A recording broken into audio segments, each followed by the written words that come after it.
You are an empty, hollow shell of a woman. I mean, what the hell are you doing in my house if you hate me so much? ಈ ಮನುಷ್ಯ ಜೀವನದಲ್ಲಿ ಏನೇ ಇದ್ರೂ ಈ ನೆಮ್ಮದಿ ಮತ್ತು ಶಾಂತಿ ಸ್ಥಿರವಾಗಿ ಇಲ್ಲ. ಕೇವಲ ಆತಂಕ, ನೋವು, ಬಲಿದಾನ ಒಂದಲ್ಲ ಒಂದು ಚಿಂತೆಯಲ್ಲಿ ಬಳಲ್ತಾ ಇರುವ ಮನುಷ್ಯನ ಜೀವನವನ್ನ ಆಟ ಆಡಿಸ್ತಾ ಇರತಕ್ಕಂಥ ಆ ಶಕ್ತಿ ಏನು? ಈ ಹಿಂದಿರುವ ಶಕ್ತಿಯನ್ನು ಅರ್ಥ ಮಾಡ್ಕೊಳ್ಳೋಕೆ ನಾವು ಪ್ರಯತ್ನ ಪಡೋದಕ್ಕಿಂತ ಮೊದಲು ಒಂದು ಪ್ರಶ್ನೆಯನ್ನ ನಾವು ಕೇಳ್ಕೊಬೇಕು. ಈ ಮನುಷ್ಯ ಜೀವನದ ಉದ್ದೇಶ ಏನು? ನೆಮ್ಮದಿ, ಯಶಸ್ಸು, ಶಾಂತಿ. ನೆಮ್ಮದಿಯ ಹುಡುಕಾಟದಲ್ಲಿ, ಈ ಶಾಂತಿಯ ಬದುಕಿನ ಹುಡುಕಾಟದಲ್ಲಿ ಎಷ್ಟೋ ಧರ್ಮಗಳು ಸೃಷ್ಟಿಯಾಗಿವೆ, ಎಷ್ಟೋ ಸಂತರು ಬಂದು ಹೋಗಿದ್ದಾರೆ, ಎಷ್ಟೋ ಸ್ವತಃ ಭಗವಂತನ ಅವತಾರಗಳೇ ಭೂಮಿಯಲ್ಲಿ ಮನುಷ್ಯನ ನೆಮ್ಮದಿಗಾಗಿ ಅವತಾರವನ್ನ ಎತ್ತಿವೆ. ಇವೆಲ್ಲದರ ನಂತರ ವಿಜ್ಞಾನ ಬಂತು. ಹಾರ್ಟ್ ನ ಸರ್ಜರಿಯಿಂದ ಹಿಡಿದು ಲಿವರ್ನ ಟ್ರಾನ್ಸ್ಪ್ಲಾಂಟ್ ಮಾಡುವವರೆಗೂ ಸಹಿತ ವೈದ್ಯಕೀಯ ವಿಜ್ಞಾನ ಮುಂದುವರಿತು.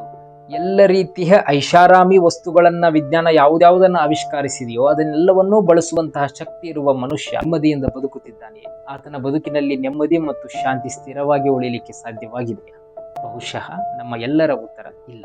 ಇಷ್ಟೆಲ್ಲ ಸಾಧಿಸಿದ ನಂತರವೂ, ಇಷ್ಟು ಸಾವಿರಾರು ವರ್ಷಗಳ ಈ ಹೋರಾಟದ ನಂತರವೂ ಸಹಿತ ಮನುಷ್ಯ ನೆಮ್ಮದಿ ಮತ್ತು ಶಾಂತಿಯನ್ನ ಪಡೀಲಿಕ್ಕೆ ಆಗಲಿಲ್ಲ ಅನ್ನೋದು ತುಂಬಾ ಬೇಜಾರೆನಿಸುತ್ತೆ. ಆಗ ನಮ್ಗೊಂದು ಪ್ರಶ್ನೆ ಮೂಡುತ್ತೆ. ಆ ಪ್ರಶ್ನೆ ಏನಂದ್ರೆ, ಈ ಮನುಷ್ಯ ಜೀವನವೇ ದುಃಖಮಯವಾಗಿದೆಯಾ? ಇಲ್ಲ, ಹಾಗಾಗ್ಲಿಕ್ಕೆ ಸಾಧ್ಯ ಇಲ್ಲ. ಮನುಷ್ಯ ಜೀವನದ ಹಕ್ಕೆ ಸಂತೋಷವಾಗಿರುವಂಥದ್ದು, ನೆಮ್ಮದಿಯಿಂದ ಬದುಕುವಂಥದ್ದೇ ಅವನ ಅಧಿಕಾರ. ಈ ಸೃಷ್ಟಿ ಕೇವಲ ಮನುಷ್ಯನಿಗೆ ಮಾತ್ರ ಅಂತಹ ಒಂದು ವರವನ್ನು ಕೊಟ್ಟಿದೆ. ಹಾಗಾದ್ರೆ ಮತ್ತೆ ನಾವ್ಯಾಕೆ ನೆಮ್ಮದಿಯಿಂದ ಇಲ್ಲ? ಈ ಪ್ರಶ್ನೆಗಳಿಗೆ ಉತ್ತರವನ್ನ ಕಂಡುಹಿಡಿಯಲಿಕ್ಕೆ ನೀವು ಜೀವನವನ್ನ ಸೂಕ್ಷ್ಮವಾಗಿ ಗಮನಿಸಿ. ಮನುಷ್ಯನ ಜೀವನ ಕೇವಲ ಭಾವನೆಗಳಿಂದ ಆವರಿಸ. ಎಲ್ಲ ಭಾವನೆಗಳು ಆತನ ಮನಸ್ಸಿನೊಂದಿಗೆ ನೇರವಾಗಿ ಸಂಬಂಧವನ್ನು ಹೊಂದಿದೆ.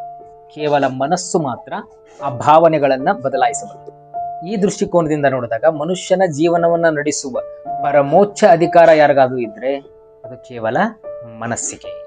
ಅಂದ್ರೆ ಮನುಷ್ಯನ ನೆಮ್ಮದಿ, ಮನುಷ್ಯನ ದುಃಖ, ಮನುಷ್ಯನ ಚಿಂತೆ, ಮನುಷ್ಯನ ಆತಂಕ, ಮನುಷ್ಯನ ಆನಂದ, ಈ ಎಲ್ಲವೂ ಡಿಪೆಂಡ್ ಆಗಿರೋದು ಮನಸ್ಸಿನ ಮೇಲೆ. ಮನುಷ್ಯ ಈ ನೆಮ್ಮದಿಯ ಹುಡುಕಾಟದಲ್ಲಿ ಎಲ್ಲ ಪ್ರಯತ್ನಗಳನ್ನ ಮಾಡ್ದ, ಆದರೆ ಮನಸ್ಸನ್ನ ಅರ್ಥ ಮಾಡಿಕೊಳ್ಳುವಲ್ಲಿ, ಮನಸ್ಸಿನ ಸಂಪೂರ್ಣ ಶಕ್ತಿಯನ್ನ ಅರ್ಥ ಮಾಡಿಕೊಳ್ಳುವಲ್ಲಿ ಎಲ್ಲೋ ಎಡುವುದಾಗಿದೆ. ಧರ್ಮಗಳಲ್ಲಿ ಇದ್ದಂತಹ ಕರ್ಮಕಾಂಡಗಳು, ಪದ್ಧತಿಗಳು, ಸಂಪ್ರದಾಯಗಳು ಮನೆ ಮನೆಗೂ ಮುಟ್ಟಿವೆ. ಪ್ರತಿಯೊಬ್ಬ ಮನುಷ್ಯನಿಗೂ ಅದನ್ನ ಹೇಳಲಾಯಿತು, ಬೆಳೆಸುವಾಗ ಅದನ್ನ ಕಲಿಸಲಾಯಿತು. ಆದರೆ ಅದೇ ಧರ್ಮಗಳಲ್ಲಿ, ಶಾಸ್ತ್ರಗಳಲ್ಲಿ ಹೇಳಿರ್ತಕ್ಕಂತಹ ಮನಸ್ಸಿನ ಮೇಲಿನ ಹಿಡಿತ, ಮನಸ್ಸಿನ ಶಕ್ತಿ, ಮನಸ್ಸಿನ ಪ್ರಭಾವ, ಮನಸ್ಸಿನ ಹಿಡಿತದಲ್ಲಿರುವ ಭಾವನೆಗಳು ಜೀವನವನ್ನ ಹೇಗೆ ಎಫೆಕ್ಟ್ ಮಾಡುತ್ತೆ ಅನ್ನುವಂಥದ್ದನ್ನ ಪ್ರತಿ ಮನೆ ಮನೆಗೂ ಮುಟ್ಟಿಸುವಲ್ಲಿ ಮನುಷ್ಯ ವಿಫಲನಾಗಿದ್ದೇ ಆತನ ನೆಮ್ಮದಿಯ ಹುಡುಕಾಟದಲ್ಲಿ ಸೋಲು ಕಾಣಲಿಕ್ಕೆ ಕಾರಣ.